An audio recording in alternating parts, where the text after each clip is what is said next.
And welcome back to Xtreme Achievers. I'm Jamarcus Gaston, and I'm sitting here with the Mayor's Service Board of Spartanburg, and we're going to actually talk to them about what they're doing in the community to make it a better place. So first of all, I want someone to tell me, what is the Mayor's Service Board and why is it so important to this community? Anyone? The Mayor's Service Board is a youth-led initiative here in Spartanburg County. It's kind of parented by the City of Spartanburg and the Spartanburg Youth Council, as well as the United Way of the Piedmont.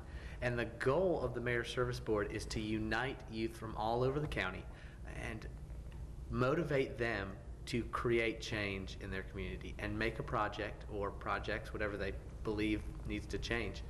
Research those needs and then implement something that's going to be that change and make that impact that we think as youth needs to happen. And one of the things I read about when I read about the Mayor's Service Board is that you guys didn't want to do those projects that most service groups will do, that just to get something on your resume. You want to do something that actually benefited our community. So tell me about some of the projects that you guys are doing and kind of the need it's meeting in this community. First, we started off with the reading celebration at Mary Trite because we believe that literacy is very important in the community. And we got donations, and we had 1,000 books that we were able to give to the children. And from there, we took our tour to Cleveland Elementary, where we had another reading celebration to promote literacy. And from there, we took another avenue and went to teen pregnancy, which is very important in the Spartanburg community. And we held a benefit concert at the Hubbub showroom. And we did a benefit concert which hosted the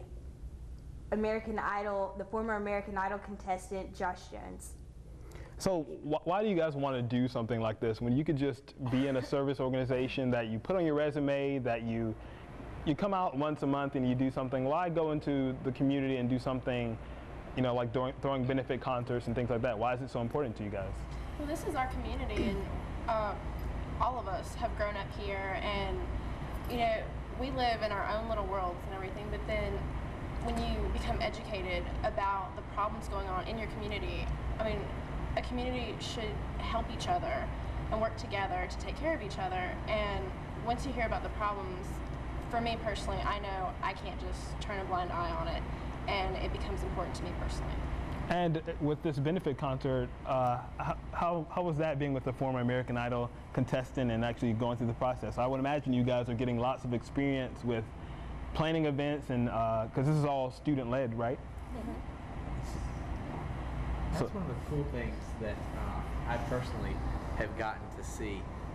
When you get down there and you get your fingers dirty and you start doing everything, when you call up a business and say, "Hi, I'm with the Mayor's Service Board, we're youth-led, and we want your donation," half the time we get shut down automatically.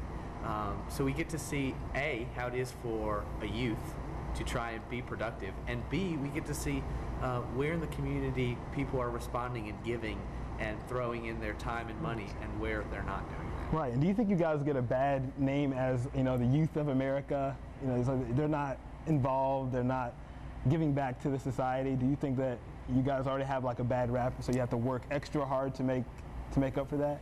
Oh yeah. Yeah, most definitely. Because like most of the youth in our area, like all over the United States, they don't see the problems and they don't want to act on the problems.